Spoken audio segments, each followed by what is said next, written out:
पुण्यात मद्यधुंद पोलीस कॉन्स्टेबलच्या कारची 6 गाड्यांना धडक बसली आहे। अपघातात अनेक जण गंभीर जखमी झाल्याची माहिती आहे। पुणे ग्रामीण पोलिसांकडून हे प्रकरण दडपण्याचा प्रयत्न होतोय। पोलीस कॉन्स्टेबल हेमंत इनामेवर केवळ गुन्हा दाखल आहे, अटक नाहीये। पोलीस कॉन्स्टेबल हेमंत इनामेची वैद्यकीय तपासणीही केलेली नाही।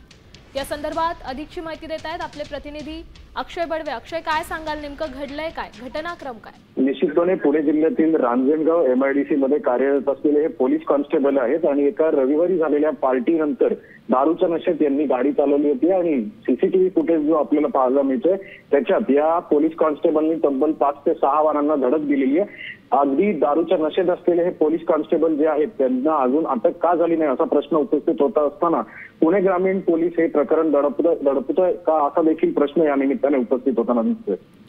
नक्कीच धन्यवाद अक्षय दिलेल्या या सविस्तर माहितीसाठी। आपण पाहू शकतोय पुण्यात नेमकं चाललंय तरी काय, कारण कॉन्स्टेबलच्याच कारची पुण्यात 6 गाड्यांना धडक बसली आहे आणि कसलीही कारवाई झालेली नाहीये। सीसीटीव्ही फुटेजेस सध्या तुम्ही साम टीव्हीच्या माध्यमातून पाहू शकताय। या अपघातात अनेक जण गंभीर जखमी झालेत आणि यात विशेष म्हणजे पुणे पोलिसांकडून हे प्रकरण दाबण्याचा प्रयत्न होतो।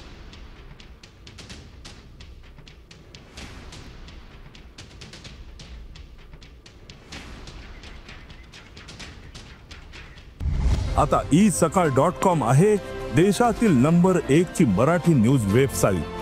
प्रत्येक अपडेटसाठी isakal.com ला नक्की भेट द्या।